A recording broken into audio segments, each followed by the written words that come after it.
This is a production of Cornell University. Good evening, and welcome to the third summer session lecture.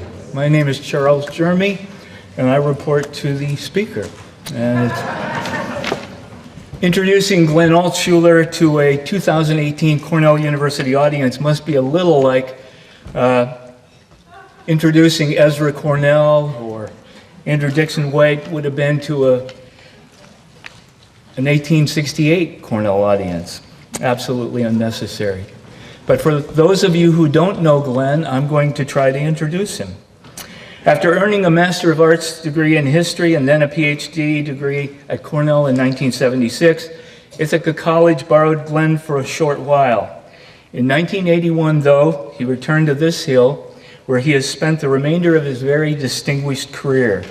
Glenn is the Thomas and Dorothy Litwin Professor of American Studies in the College of Arts and Sciences, and he has been the Dean of the School of Continuing Education and Summer Sessions since 1991.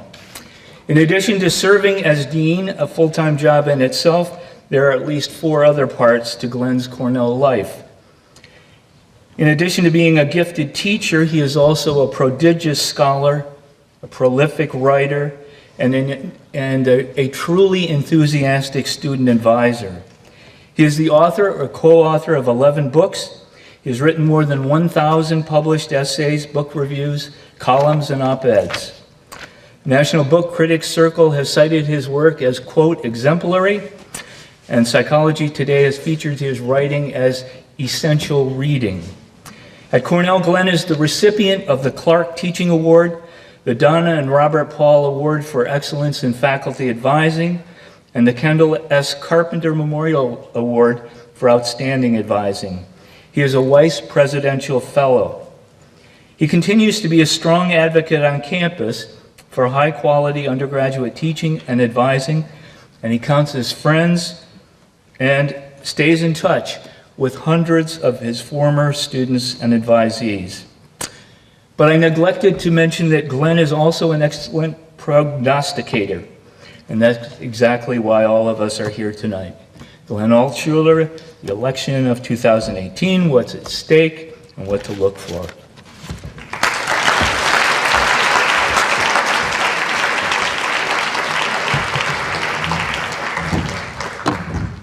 Thank you very much, Charles. I apologize, I've got a bum leg, so I'm going to be sitting for this talk. If you have any difficulty hearing me, it's probably because you're hard of hearing.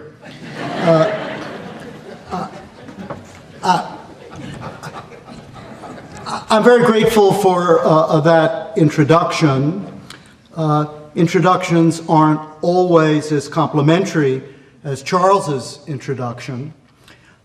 Some years ago, my colleague and co-author, Stuart Blumen, was giving a talk at a university in Cambridge, and he was being introduced by the distinguished and cantankerous historian Oscar Handlin, and Oscar Handlin said, "Stuart Blumen thinks he knows something about American urban history. We'll see."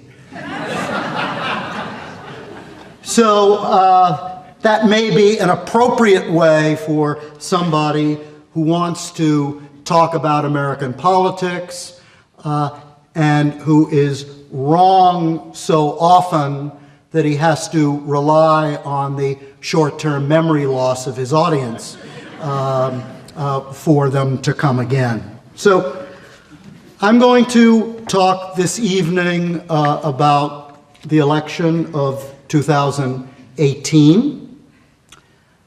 I want to begin by setting the context for the election. Then I'll talk a little bit about what to look for in the run-up to election night, and then some signs for you to follow as you're following the election. First, the context. Motivated by a belief that power corrupts, Americans, more than citizens in other modern industrial nations, privilege individual autonomy, free enterprise, and social mobility. Although the size and scope of the American government has expanded enormously during the last century, Americans continue to express skepticism about big government and advocate limitations on authority of executives and legislatures to regulate behavior, to levy taxes, and to distribute revenues. Over the past 30 years and more, these attitudes have informed the political agenda of both parties and the response of the electorate. Americans, it's important for you to understand, are uninformed about politics, indifferent to politics, and they loathe politicians. Here is one example of perceptions of the voters for what a member of the legislature stands for. And as you can see there, confusion, deadlock, indifference, playing politics, wasting time, wasting money, general futility, salary grabs. That defines a politician. Or here, let's look at another graphic of American attitudes. This was for a mayoral election. Wanted a big man to fill it, November 7th. And who are the people who are at the bottom of the screen? Boss-owned candidate, party hack, figurehead, petty politician, frenzied reformer, and so on. Those attitudes have existed in the United States as long as there has been a United States. So Americans don't follow political issues closely or at all, and they tend to be particularly skeptical of professional politicians. Obviously, that's played a role in who Americans vote for and who they oppose. In recent years, on top of that political lack of knowledge, on top of the loathing for politicians, has come a political and partisan polarization, the likes of which we have not seen in the United States, in my judgment, since the Civil War. It is polarization that is, if anything, bad and getting worse. And it manifests itself in the electorate as well as among the professional politicians. And it is a tremendous danger. During the past 40 years, the political parties have become more ideologically homogeneous than they have in decades and decades and decades. Most Northern Democrats sponsored civil rights legislation, as you know, in the 1960s and 70s. And so the once solid Democratic South has become the now solid Republican South. The Southwest has become a bastion of republicanism, and the Democrats now are confined in essence to the coasts, West and East Coast, and some northern Midwestern states. This has meant that the Republican Party has lost its moderates, as has the Democratic Party by and large. The Democratic Party has moved left, the Republican Party has moved right. Let me illustrate this with a couple of statistics. According to a study by the Pew Research Center for the People and the Press, 92% of Republicans, this is the electorate, 92% of Republicans are to the right of the average Democrat. 94% of Democrats are to the left of the average Republican. That means there's no real ground ideologically for either of them to come together. And the politicians, as we'll see, are even more polarized than the electorate. Let me also make sure that I remind you about myths of independent voters. Independent voters are usually portrayed as the most thoughtful of American voters. They're waiting till the last minute. They're weighing the evidence very, very carefully, and then they're deciding, this time, do I vote for the Democrat or do I vote for the Republican? Unfortunately, that is not remotely true. Most people, the overwhelming percentage of people who identify as independents are not independents. They vote almost uniformly for either the Republicans or the Democrats. They like to think of themselves as independents, but they don't vote that way. And those who are independents are among the least well-informed voters in the United States. They follow politics even less than the Democrats and the Republican voters, who don't follow it very much at all. So what we have is a polarized electorate, a polarized professional politicians, and a independent cohort that I think most political observers say is no larger than 5 or 10% of the electorate, despite what you've heard about the growth of independence. That political polarization is also exacerbated by the siloing of sources of information. This is one of the most important developments in American politics, and one of the most troublesome. 2/3 of Americans get a lot or most of their political news from social media. Anybody want to hazard a guess about how many, what percentage of Americans get most of their political information from newspapers? 8%. About 8%.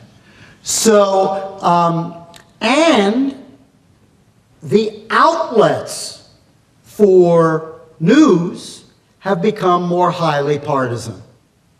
So, if you're a Republican, you get your information from Fox News and Breitbart and social media outlets. If you're on the left, you watch MSNBC and you think Rachel Maddow is just the cat's meow, and you get social media outlets on the left. Studies have shown that people's attitudes vary dramatically depending on where they get their information from. And you can tell yourself if you're a Democrat, watch Fox News for a couple of hours and see how the Trump administration is portrayed. If you're a Republican, swallow hard and watch MSNBC and see that it's Mueller time all the time on MSNBC. And we know how that is being framed on either side. There is also something that the journalist Bill Bishop calls the big sort. People now live in neighborhoods of like-minded other people. They're not encountering other perspectives or other points of view. And here is a statistic for you that will make this point. More Americans say they would be upset if their son or daughter married someone from another political party than say they would be upset if their son or daughter married someone of a different race or a different gender orientation or a different religion and so on. And another Pew study, 30% of Democrats and 40% of Republicans believe that the policies of the other party are a threat to the well-being of the United States. This will begin to tell you why we are locked in as a divided nation ideologically. Okay, so I've talked about political indifference. I've talked about political polarization. Let me now turn to the issue of turnout in midterm elections. Okay, there's our next slide. It's a turnout slide. Why the bosses win? No, I didn't register. I was too busy. I forgot all about it. Oh, well, a couple of votes won't make much difference. Turnouts in midterm elections are anemic. They vary between the low 30s, 34, 35% of registered voters, and in a year where there's a terrific turnout, 40% of the electorate. In presidential elections, it's 58 or 60%. So it's 1/3 less in midterms. And so midterm elections are always about turning out your base. Because you're not going to turn out the mass electorate. And of course, our system of primaries make all of these forces that I talked about much worse. If I had to identify one of the biggest dangers to democracy, it would be primaries. Primaries make the vote in the midterm election look huge. Primaries sometimes can be decided by an electorate of 15 or 20% who turn out. Who turns out in primaries? The extremists on both sides. And so, if you combine primaries with gerrymandering, the election doesn't matter because the seat is a safe seat. What matters is whether, and it's a new word in our lexicon, you're going to be primaried. And so if you're a Democrat, you're going to be primaried on the left. Joe Crowley just found that out and was defeated from the left by Ms. Ocasio-Cortez. Some years ago, Eric Cantor, the minority leader of the House of Representatives, was, and a very conservative candidate, was defeated from the right in a primary by a candidate who was a professor and had the appropriate name of Brat, which fits almost all professors, it seems to me. And the total turnout, if you look at how many voters turned out, it was about 15% of the electorate that had Eric Cantor displaced by David Brat, who is now in the House. So we have polarization from primaries and gerrymandering. We have a very low turnout in midterm elections. And if I haven't made you sufficiently depressed, you should also understand, and I'll illustrate this in a moment, that for good and ill, primaries have almost nothing to do with issues. Almost nothing to do with issues. Now, there may be some solace in that, as I'll illustrate in a moment. So, those are the factors, the context for understanding this election. One more important piece of information about midterm elections. Midterm elections almost always favor the party who is not occupying the White House. Almost always. There are only 3 or 4 exceptions to this, going back almost 100 years. The party out of power, out of the White House, almost always gains seats in a midterm election. Now, the number of seats on average that the party gains, now I'm just talking about the House of Representatives, is between 25 and 30, but that number is a little bit too large because it factors in a period before there was such gerrymandering of seats as to make fewer and fewer seats competitive. In 2018, there are 435 members of the House of Representatives. All the members of the House of Representatives are up for re-election.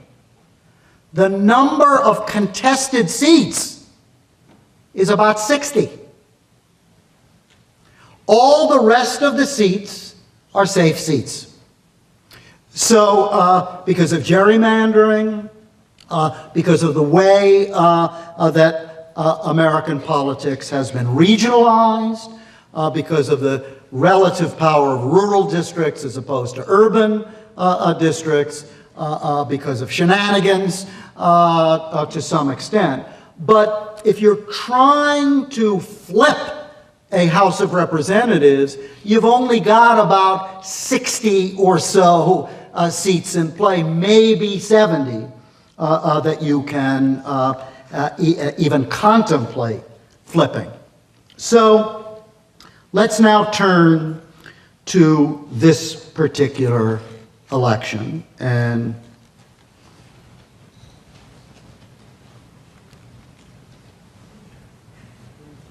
I'm going the wrong way. Yeah, no, here it is. Okay, so why are there no issues? Because that's what people think all elections are about. Splat. And it is fair to say that each time we have an election, I predict with some certainty that it will be the dirtiest election in American history.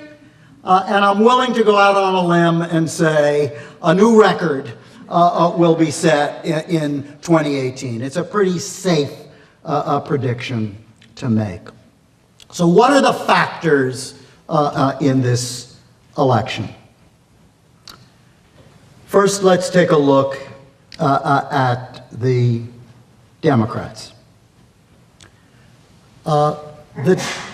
People say, certainly my academic, my professorial colleagues, a lot of some of the pundits say, well, the Democrats don't have a national message. They're divided on what they should say. There's a rift between their left and their moderate Democrats, and so on. In my judgment, it doesn't matter. There's one issue in midterm elections. It's a referendum on the president. And that's it. And there'll be other issues talked about. Let me tell you, this election for the Democrats is not going to stand or fall on whether people think the Democrats are going to abolish ICE in the election. Most electorates will think that that has something to do with global warming. That those issues are inside baseball issues that people don't follow.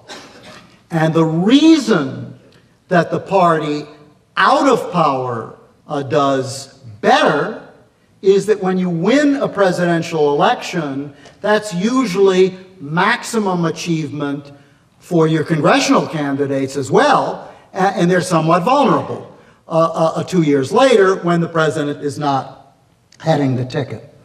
And of course, this president does not have a high approval rating. I checked today, according to Nate Silver's 538, and that's the source that you should look at.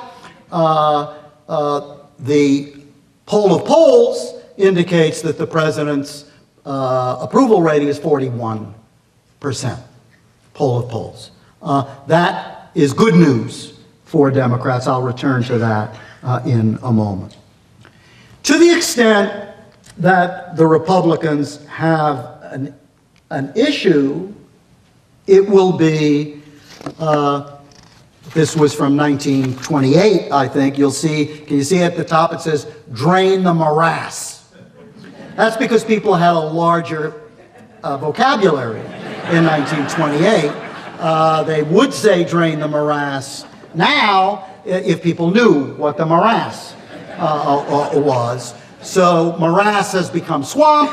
The issue is pretty much the same.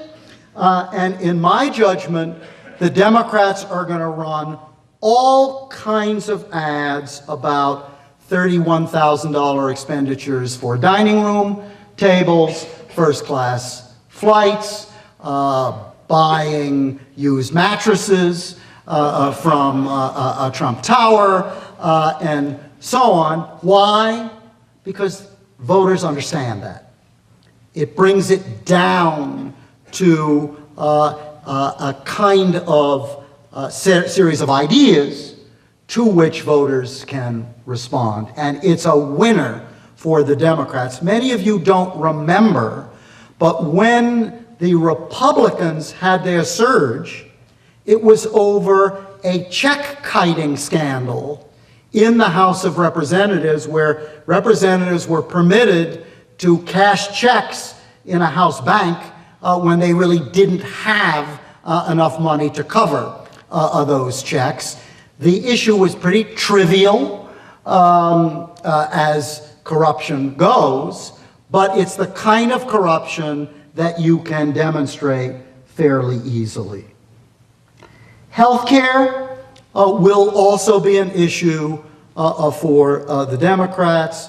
The Republicans are vulnerable on the healthcare issue, and that's one issue where, again, people know what they're paying for their health care. And if there are going to be issues, there are going to be issues related to, in my judgment, on the Democratic side, to corruption, to health care, maybe to tariffs if they begin to bite, although I'm skeptical about that, and to family values.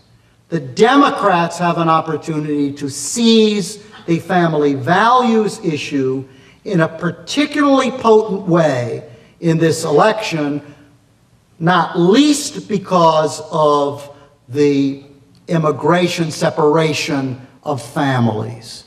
And this is really important for the Democrats because if they're going to flip the House of Representatives, they're going to do it with women, educated women who are affluent suburban voters.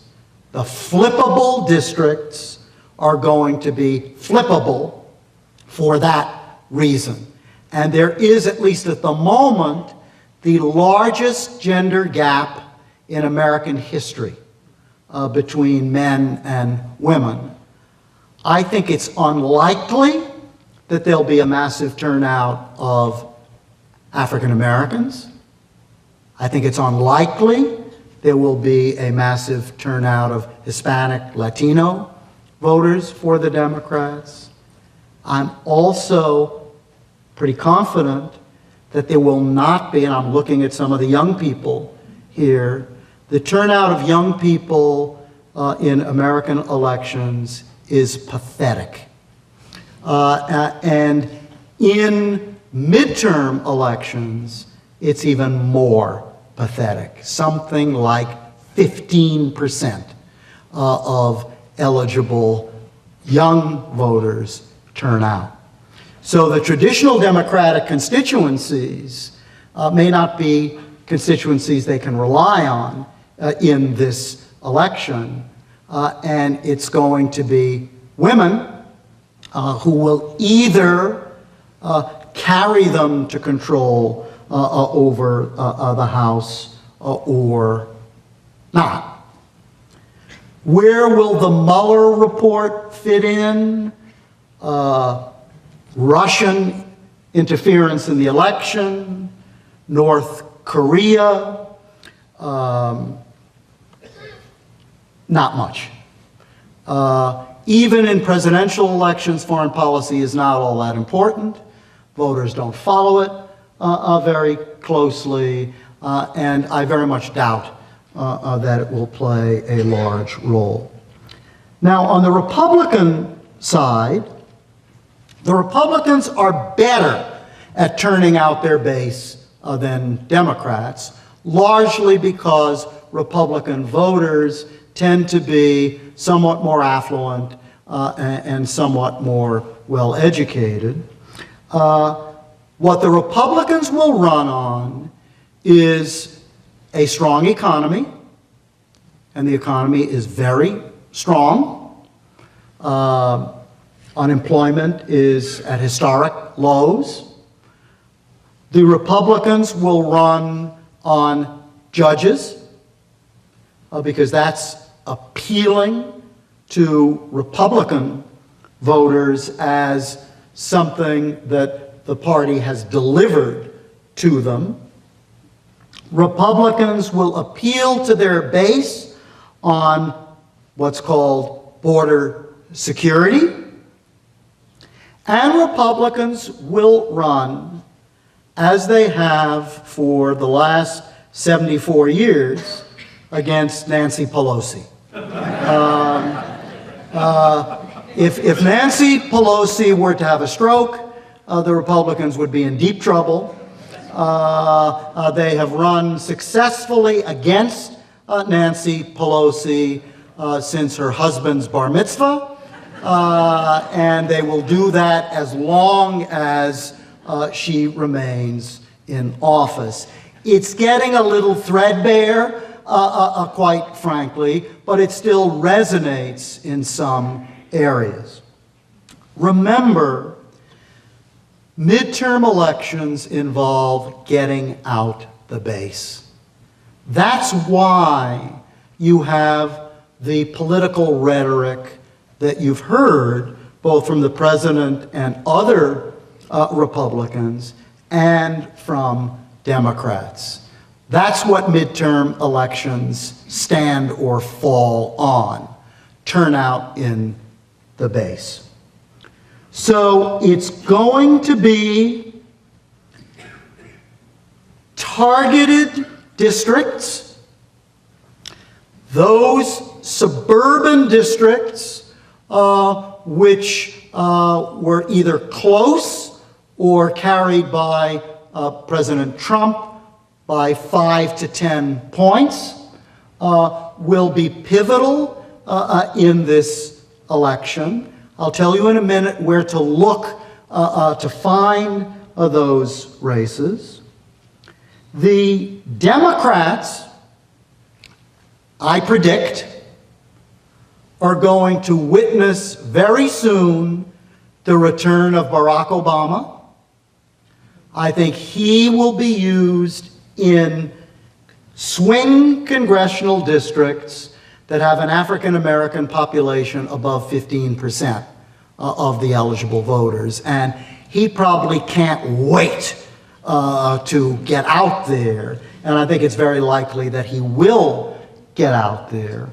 Polls indicate, by the way, that in a presidential race between Barack Obama and Donald Trump, Barack Obama would get 56% of the vote, and Donald Trump would get 37 to 39% of the vote. So it's not risky for Barack Obama to get out there and campaign. The Republicans have to have a base-related campaign with President Trump not on the ballot.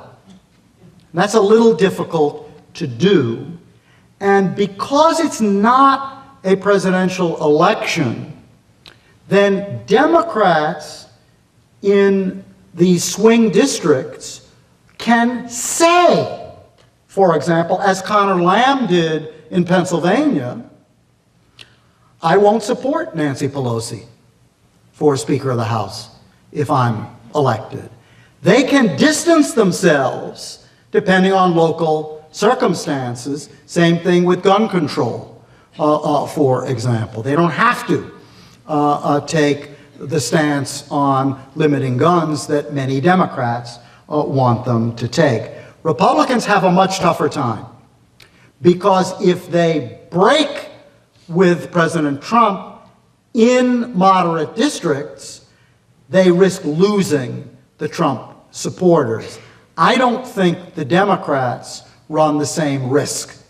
There is an enthusiasm gap between Democrats and Republicans that is sizable and perhaps growing, and that enthusiasm gap generally tracks turnout.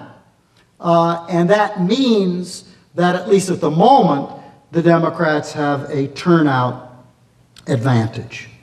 So let me now turn to some things for you to look for.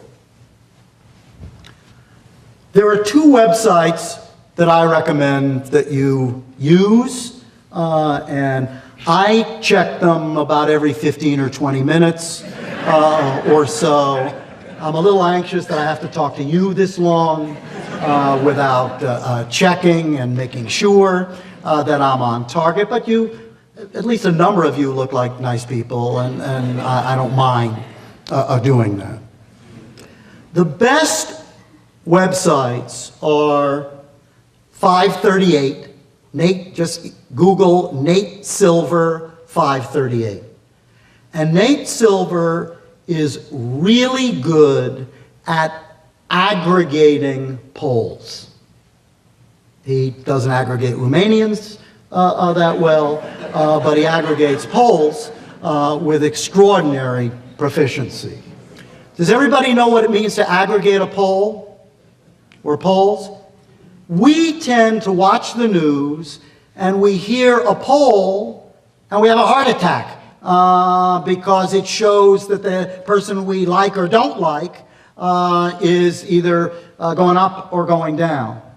Nate Silver takes all key polls and he weights them for bias, track record, the number of people they interview, and so on. And he gives an aggregate of polls. There are two polls, poll aggregates to look for with Nate Silver. One is the president's approval rate. The president's approval rate right now is 41% in a poll of polls.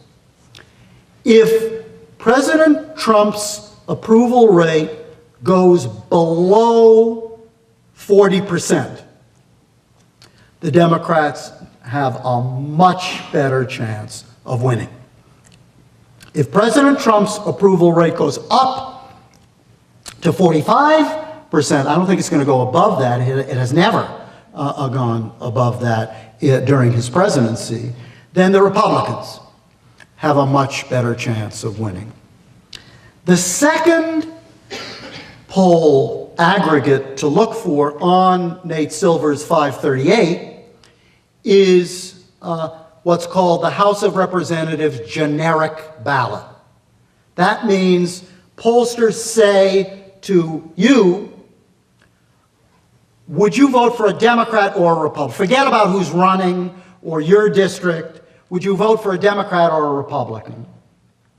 At the moment, the Democrats have a 7.5% advantage in the generic ballot.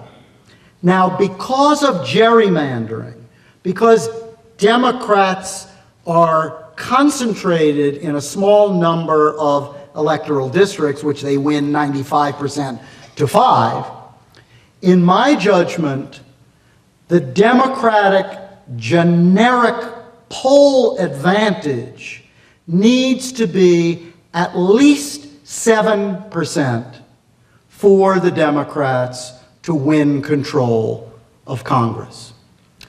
If the generic poll is north of 9% in the run-up to the election, it will look very good for the Democrats. If it's 6% or south, I do not think that the Democrats will flip the House. So that's Nate Silver. If you get into it, you can spend your whole day with Nate Silver, but don't do that, because you should then go to the Cook Political Report, C-O-O-K, Charlie Cook's Political Report, and he tracks all the races, and he will give you a graph which shows safe seats for Democrats and how many there are safe seats for Republicans, leaning Democrat, leaning a Republican, contested, toss-up. And he is the best of all of the commentators at what he does. And it's worthwhile to look at it.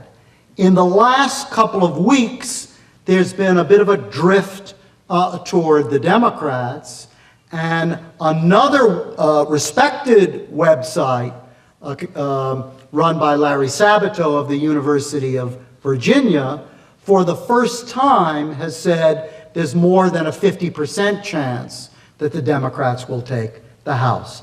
Now this ebbs and flows, and I told you how indifferent Americans are to politics. They're even more indifferent to politics in the summer.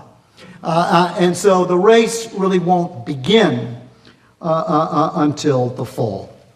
So let me take you now to, I want to leave some time for questions, but let me take you now closer to election night itself. What should you be looking for on election night? You should learn a lot. I love it when elections can be forecast by outcomes in the East. Because by the time polls close, I'm in my pajamas with the little feet in them. I don't really want to wait until Hawaii comes in. It's tough on my colleagues like Charles the next day. I'm a little crabby. So here's a map for those of you who are like me and want to go to bed either in despair or with glee early on. Here's what to look for. Let's start with our own wonderful New York State. New York State has only 2 contested races, in my view, and our district is not one of them. Those of you who are thinking of contributing to one campaign or another, find a more contested race than the one here. This race is a safe seat.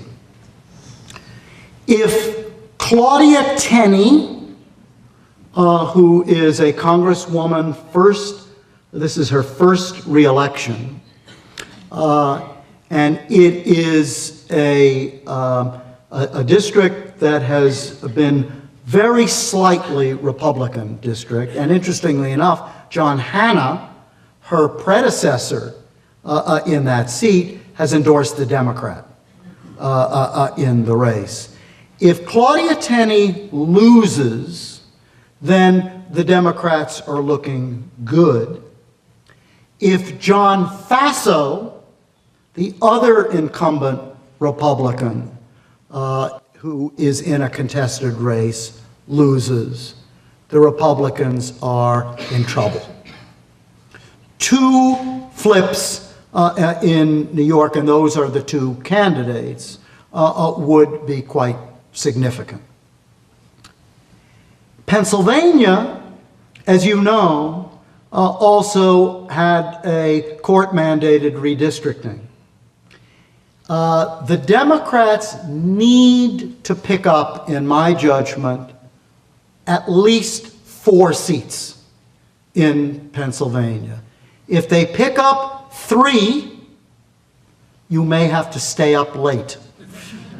If they pick up 5, you can think about going to bed early.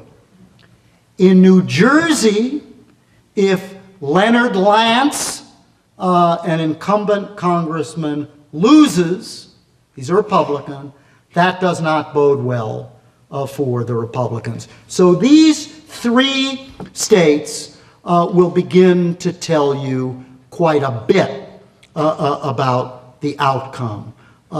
The Democrats have to win 23 seats in order to flip the U.S. Congress. I think at least 4 or 5 of them have to come out of Pennsylvania. I think 4 or 5 of them have to come out of California. So that's what you're looking at. They're not going to come out of Idaho. Wyoming is looking pretty good for the Republicans. I think there is only a population of about 20 or 30 people in Wyoming, so they only get 1 congressperson. That's what it needs to look like in the House of Representatives. Let's turn for a moment to the U.S. Senate. Here I will say that it's extremely unlikely that the Democrats will take control of the United States Senate. In fact, I will be shocked if they do. You don't really care whether I'm shocked, but I think it's extremely unlikely because the Democrats have 10 incumbents from seats that were carried by Donald Trump, and the Republicans have at most 3 vulnerable Senate seats: Nevada, Arizona, and maybe Tennessee. So again, when you're looking to elections, the most vulnerable Democratic senators are Claire McCaskill in Missouri, Bill Nelson in Florida, Governor Scott in Florida, who's running for the Senate seat, is airing commercials showing Bill Nelson sleeping during a lot of Senate hearings. That's usually not a great sign for enthusiasm for Senator Nelson.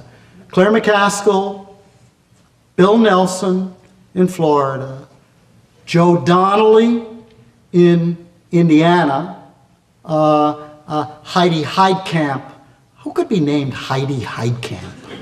You know, that's kind of a big disadvantage for her anyway, it seems to me. It's kind of makes a mockery of alliteration, I think, in some way.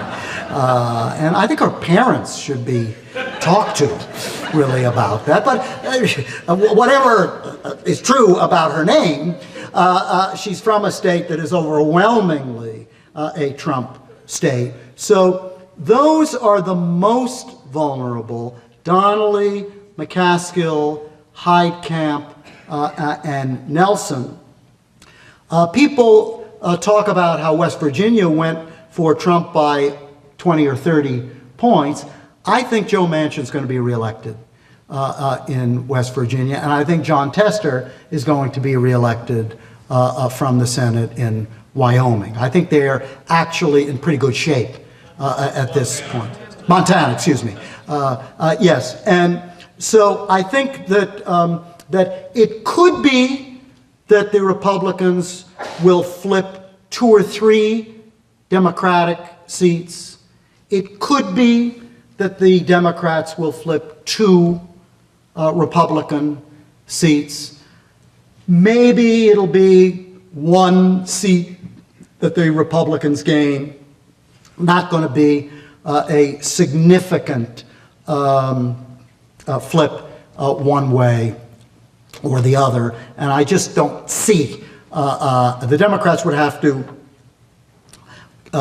re-elect all of their incumbents and flip some of those Republican seats. It's a little unlikely. But let me, for those of you who are Democrats, and I suspect there are a few of you here who are Democrats, for those of you who are Democrats, there's an interesting statistic. Take it for what you will. This tells you something about midterm elections. In a midterm election, an incumbent senator from the opposite party of the sitting president, who is running in a state which the president carried by less than 10 percentage points, is virtually always reelected. Virtually always. And believe it or not,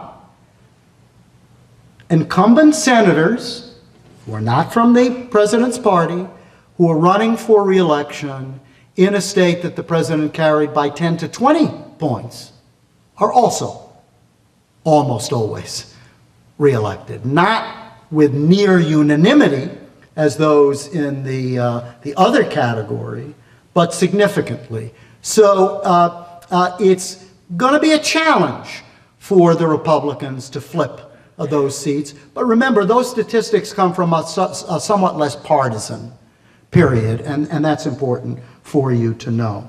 So let me end with 2 messages for you, and then I think I've graciously agreed to take some questions. So here's message number 1. Vote. Those of you who are in the audience, those of you who are students, it doesn't matter if you're less than of age, vote anyway. Won't be counted, but it will be a good show of intent on your part, and it'll prepare you for the future. Those of you who are of age, vote. Why should you vote? And this is the most important point. Because that's the superstructure of democracy. Democracy has a shaky superstructure. We've learned in recent times that it's more fragile than we might have thought. We've learned the degree to which flows of information can be challenged and siloed and blocked. We've learned something about hyperpartisanship and its role in politics. And the founders were right. Democracy depends on an informed and engaged electorate. The American electorate, alas, is not very well informed, not very much engaged, and 2018 is going to be something of a test for the electorate, and whether the electorate will turn out remains to be seen. So thank you for turning out on this rainy day. And now, following the spontaneous applause, I will be happy to take any questions.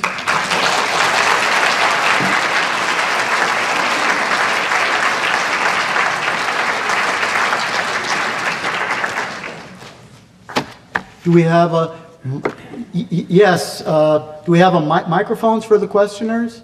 Okay, yell it out. Oh, we do? I can shout really loud. That would be nice. Yes. In the effort to get out and vote, do you not do a disservice when you say truthfully that it is an uphill battle for our district with the House of Representatives to flip it here? Does it not do somewhat a disservice, though, and possibly diminish voter enthusiasm? Because the fact is that it is an uphill battle. We're in the Cook thing where differential is 6 points, but it is certainly something that is within the realm of possibility if we do engage the electorate. So just put that back on you in terms of a little inconsistency, perhaps, or how. Did everybody hear the question? No. Good, then I can say whatever I want. I like it that way. This was a kind of vicious question directed at me for somehow dampening enthusiasm for voters by telling the truth. My job here is to tell you about elections. That's my job. On the ballot this year in New York will be a gubernatorial race. There will be a race for many other elected officials. I'm going to turn out. I'm going to tell, as I just did, everyone here to turn out, that I believe that Tom Reed is going to be re-elected. Is just in the nature of handicapping. I also believe that Kirsten Gillibrand is going to be re-elected. And if there were Republicans here, I would say don't waste your money in supporting her opponent, because she's going to win in a walk. We can't be afraid of the truth. If we're afraid of the truth and we're so instrumental that we won't turn out to vote because some short, bald professor with a mustache said that the outcome was very likely to be the election of the incumbent, then democracy's in real trouble, a lot worse trouble, even than I think it is. Yes? I'll stand, maybe people can hear the question. You mentioned polls, and you mentioned Nate Silver, and I put a lot of reliance on him when I was in 2016 when I was trying to follow what was going on with Hillary Clinton versus Donald Trump. My question is, as I understand it, Nate Silver was less wrong than other pollsters, but my question is, why did the pollsters get it so wrong in the 2016 presidential election. Okay, so the question is, why did the pollsters get it so wrong in 2016? So I may surprise you a little bit with this answer. I don't think the pollsters got it that wrong in 2016. Let me tell you why. The pollsters said that Hillary Clinton would win the election by 2 or 3 million votes, and she did. They said she would win by 2 to 3 points, and she did. The pollsters and Nate Silver have to rely on state polls. And the state polls are taken much less frequently. They're much less reliable.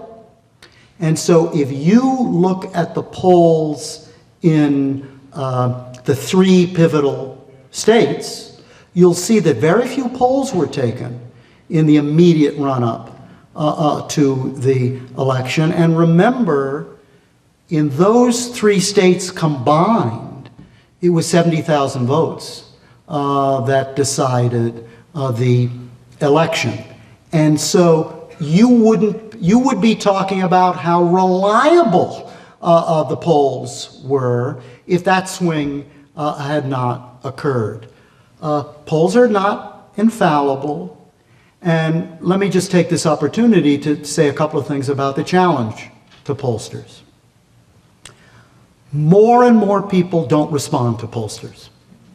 So they have to spend a lot more money, and they don't necessarily get a representative sample when they keep having to dig. Number 2, many of you people, unlike me, I still have a landline. And I'm sticking to it. And many of you who have cell phones, that's a real challenge for pollsters. They don't necessarily know where you live. The responses of people to cell phones are not remotely the same. So all of that, taking all of that into account, I think we need to understand, and your point is perfectly valid, that polls are not infallible. Of course, Nate Silver also said 2 things, and I read him very, very carefully. He said that Hillary Clinton had a 70% chance of winning. 70% is not 100%. And Nate Silver also said that her state-by-state margin was very thin, that she really didn't have, even though she was going to win the popular vote by a lot, she didn't have margin in the Electoral College. And that certainly proved to be the case. If you looked at it, if she carried those 3 states, there was nothing for her more than that if you ceded Florida and North Carolina to her. And then the last thing that I will say here is that where I think the pollsters are somewhat at fault, this may be a little bit of an inside baseball comment, where I think the pollsters are somewhat at fault is that they didn't fully account for the drop-off in the Democratic vote from African American voters, and they tended to compare it a little too much to the 2 Obama presidential elections, where you would have to assume the turnout was going to be significantly greater. And that drop-off was quite significant. It probably decided the 3 contested states. It may have decided North Carolina and Florida as well. So there are issues. This is extremely difficult to do. It's not physics. There's no question about it. Are polls useful? Yes, they're useful as a snapshot. The difficulty for state-by-state polls is sometimes they're a snapshot that was taken a month earlier. So sorry to go on and on about that, but that at least is my view. We have a microphone. Okay. Yes. Where? Down here. Okay.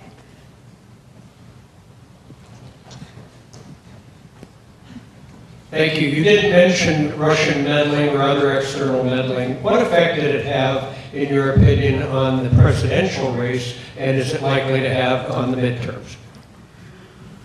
Well, you can't tell. Voters don't come into the polls and say, I was going to vote for Hillary Clinton, but I was on social media and I learned that she was in a pizza parlor and she had a child pornography ring, so I, for some reason, decided that that wouldn't be a good president for us to have. People don't say that. And so what we can assume is that a concerted effort on social media of disinformation had some impact on the vote, and I think the impact from everything we know was an impact in the direction of Mr. Trump as opposed to Hillary Clinton. How decisive it was, we'll never know. We do have from the intelligence communities reports that there's no evidence that actual votes were changed.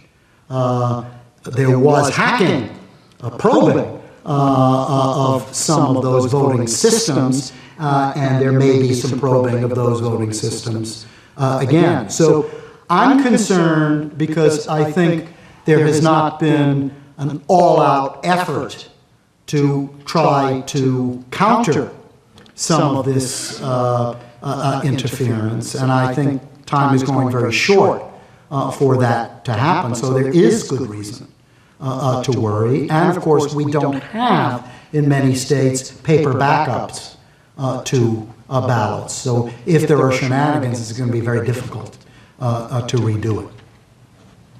Yeah. Depending upon the results of the midterms, do you see any serious challenge to either Pelosi or Schumer? So let me say something about the outcome of the election. I think if the Democrats take control of the House of Representatives, that will be a profound change to American politics and to the Trump administration. Profound. I will predict with some certainty that an investigation will be launched every Thursday and on most Tuesdays and Wednesdays as well. I would say Mondays and Fridays, but the Congress people don't show up on those days. So I think those investigations will be able in many ways to change the dynamic and the direction of American politics, it seems to me, for sure. I will say that if the Democrats take the House, I think there's a real chance, Jack, that Nancy Pelosi will announce that she's not going to run as Speaker. I have no inside knowledge of that. I'm guessing that is the case. I don't think that will happen with Schumer. Schumer will stay where he is. But I'll say something. I know the questioner here is a good friend, and so I'll say something to all of you that I've said to him, and that is that I'm almost always wrong with most of my predictions. And that's because I'm just way ahead of the politicians. I predicted, I was wrong, but had people listened, I think it would have been different, that the election of 2016 should have been an election for generational change. And a winning candidate would have been a 40-something. The irony of 2016 is that you had in an election that should have been a generational election the two oldest candidates in American history running against one another. And we now have in the Congress a bunch of, there's a technical term that I'll teach some of you people in politics use it. It's called Altschuler. We have a lot of old people in Congress, and they are a terrible face for their parties. As I get older, I'm more sympathetic to Altschuler, and I think there's a lot to be said for Altschuler, but I think that having a party that has young, vigorous, fresh, less worn politicians is in the interests of that political party. And the Democrats had Harry Reid and Chuck Schumer. I wouldn't say the most photogenic people in the history of American politics, nor the most articulate, and Nancy Pelosi. And people need, and Dianne Feinstein is 106, and she insists on running for re-election. It seems to me that a political party needs to present, if it wants to get young people to vote, if it wants to get people who haven't voted before, it needs to have a fresher presentation, And let me say here as well that one of the things that was demonstrated by Donald Trump and Barack Obama that is a fact that you need to take account of, even though in its own way it's disturbing, is that the electorate couldn't care less about the experience, political experience of the person they're voting for president. Barack Obama was in the United States Senate for 2 years, been a state senator. Donald Trump was a real estate mogul. And that didn't matter. In fact, it was a plus among many voters who seemed to think that expertise isn't valuable in politics, that politics is not a profession in some way that rewards expertise. I think that's wrong, but I think it's a fact of political life that has to be understood. So, at least in my view, that's what I think there'll be some pressure for that to happen. Other questions that any of you have? Yes? Do you think that the Marjorie Stoneman Douglas high school kids and their allies will have a significant effect on youth turnout? Okay, everybody hear the question? Yes? Okay, no. We've heard this song before. Young people are, I see it in my own teaching, I see it with my students. Young people are very cynical about politics. There's some reason for their cynicism, but they're also lazy and uninformed, and they have shown no evidence thus far of sustaining engagement with politics.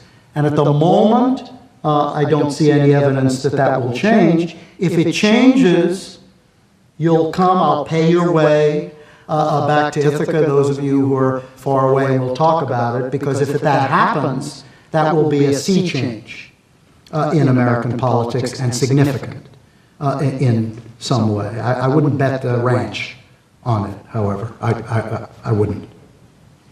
I have a question. I heard the other day in the news that the president enjoys an 80% approval rating from Republicans, the highest of any even Republican in recent history still, even though the stumbles in Helsinki, the salacious things that happened with Cohen and all these types of things, that number doesn't change.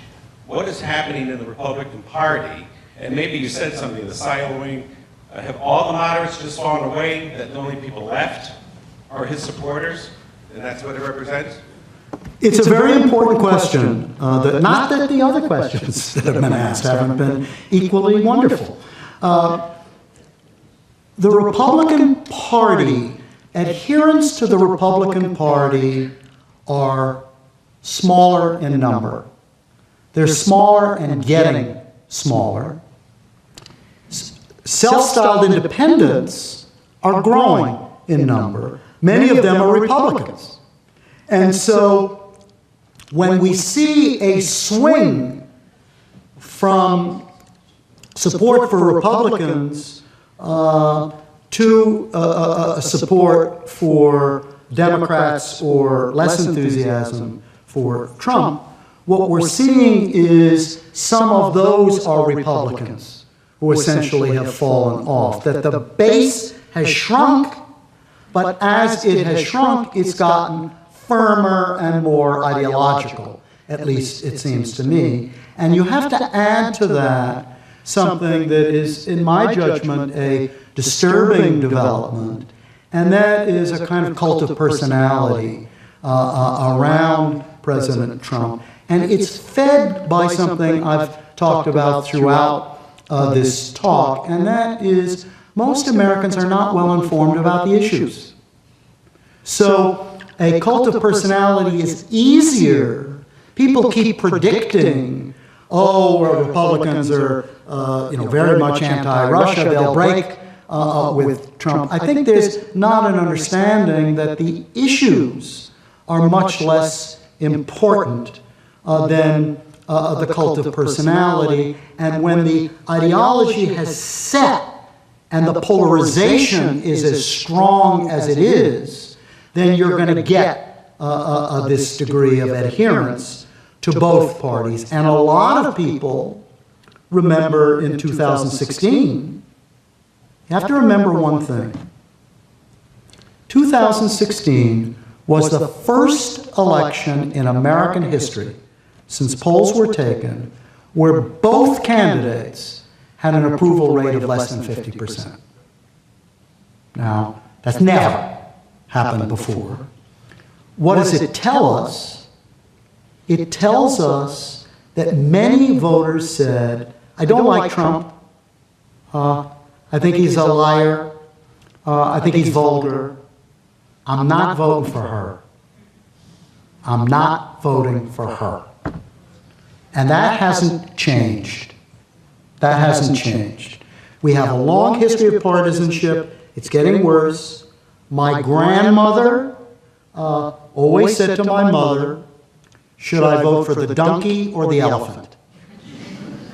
She wasn't following the issues very closely, I don't think. And it seems to me now people have made their choice.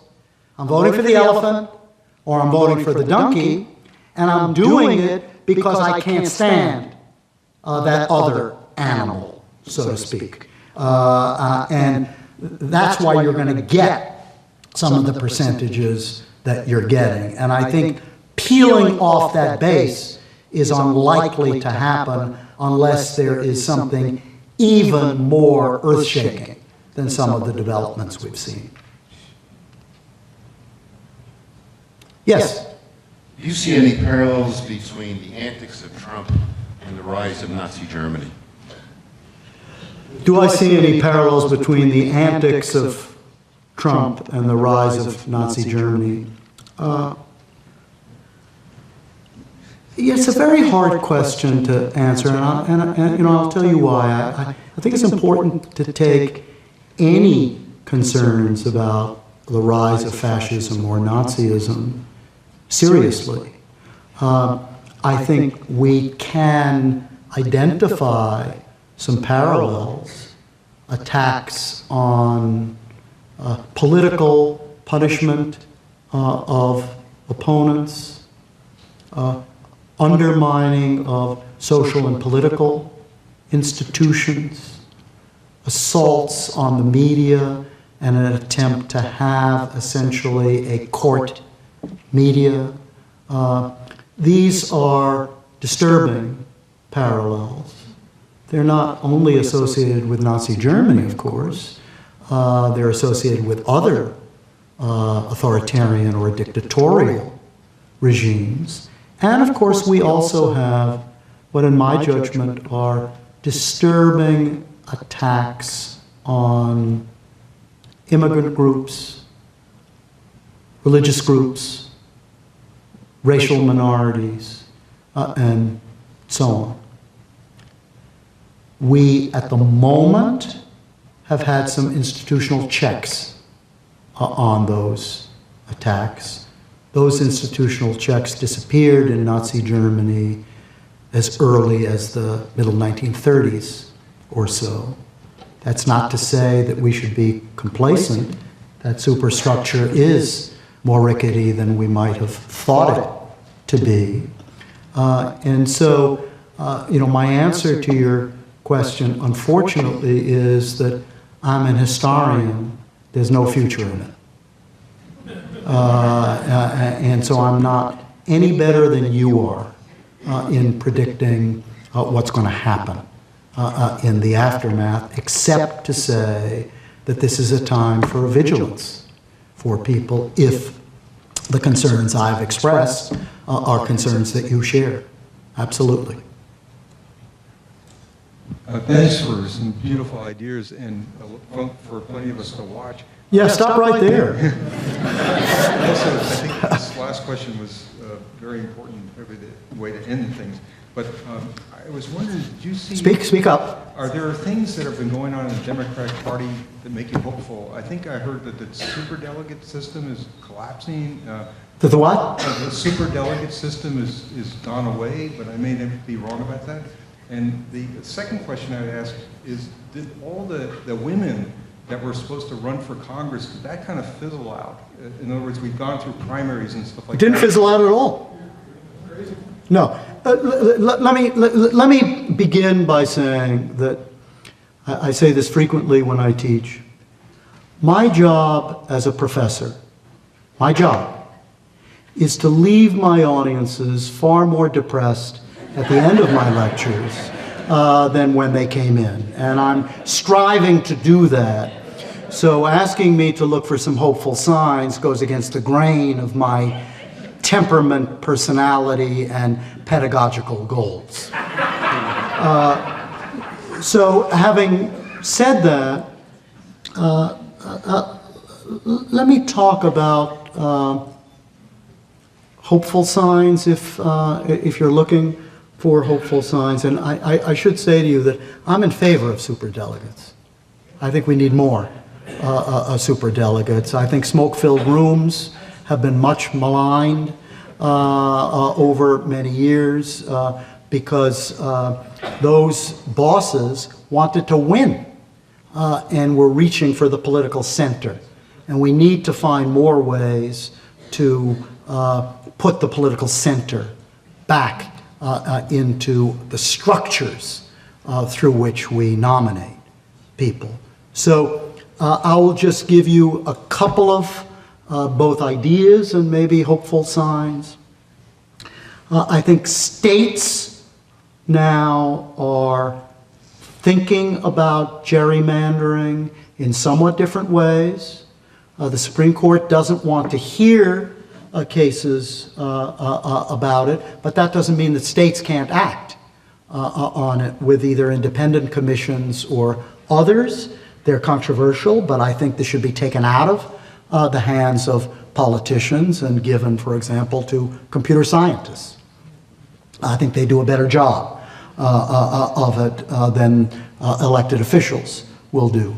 I'll also give you, Charles very graciously referred to many of my blogs and op-eds and so on.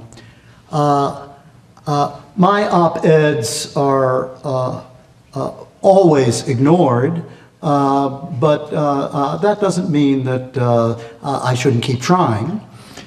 So one of the ideas that I've presented, which I'll present to you, is that if you have a system of primaries, the delegates, this is true at state level, it should be true at the national level, the number of delegates awarded to the winner should be proportionate to the turnout. So, for example, if you have a primary and only 15 or 20% of the Democrats turn out, the winner of that shouldn't get as many delegates as he or she would if 60% of the delegates turned out. So there are ways of addressing some of these anomalies, it seems to me, which are at least worth considering in our political system so that we can actually make it more democratic. The irony of the primary system is it's not democratic because people don't turn out. So, okay, it looks like, yeah. Oh, we do, I'm sorry. Nobody in the front ever wants to ask a question? Is it something that's how I look, that's turning you off in some way? Yes. In your opinion, how important do you think the Hispanic vote will be in the primary and the presidential elections? If I'm not wrong, I think they decided and put Obama in power, the Hispanic vote, swing the votes to the Democratic Party. Do you think something like that could happen? Okay, so this is a question about the Hispanic vote. Among the many shocking surprises of the 2016 election was that Donald Trump pretty much got the same percentage of the Hispanic vote that Mitt Romney did. I, of course, was predicting that the Hispanic vote would not be the 30 or 31% that it had been for Romney, but that for Trump would be 15% or 18%. After all, President Trump had insulted Judge Curiel because he was Mexican and said, if you're Mexican, you can't be fair in an election. He had talked about Mexicans in a way that you would have to say was disparaging, immigration restriction, border security, and so on. The Hispanic vote was pretty much the same for him as it was for Romney. I don't know if it didn't change from 2012 to 2016. I don't have confidence that it will change from 2016 to 2018, even though my instincts tell me that it should change given the kind of rhetoric combined with the kind of policies that we've seen enacted. But remember, Mexicans are not the same as Nicaraguans or Puerto Ricans or other Hispanics or Cubans. And so lumping together Hispanics somehow hides a little bit what the Hispanic vote is likely to be. Hispanics also do not turn out in high proportions in midterm elections. Now, maybe they will this time, but you know, you have to at least take into account existing trends when you're looking toward what's likely to happen. Okay, so okay. Last question. Okay. So if Are you a young voter? I am not quite old enough. You're not quite old enough. No. Sit down and let an older person ask a question in that case. I mean, what the hell are you wasting our time? No, I'm kidding. I'm kidding. Well, kidding. So just kind of address like how partisan everything is. What if, say, like a billionaire wanted to throw forward $1 billion and start a new party? How do you think that would affect kind of the landscape? It happened. Ross Perot. If somebody did it now, though, because he tried and kind of failed at it. He didn't fail. He got 19% of the vote. He ran for president, though, like at the state level. Like at the state level, like in every state, they came up with a third party. 30% third parties have a extraordinarily difficult path even to getting on the ballot. And so there have been many billionaires who have run and won elections. Governor Scott in Florida is a billionaire.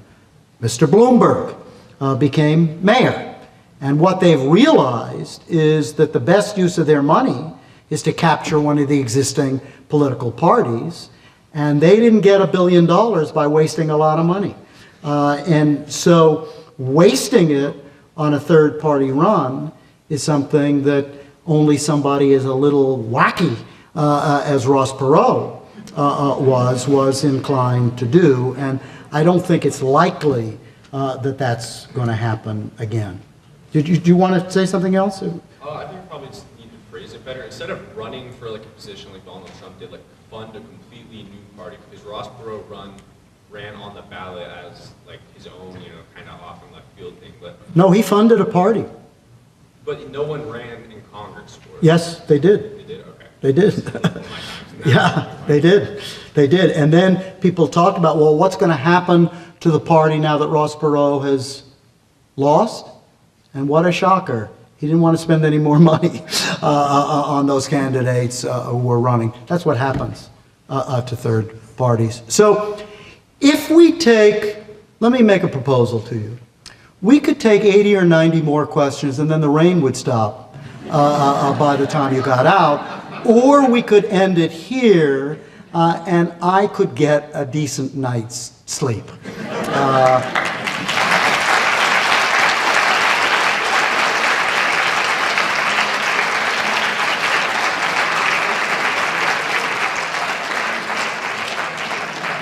Thank you all. This was fun. This has been a production of Cornell University, on the web at cornell.edu.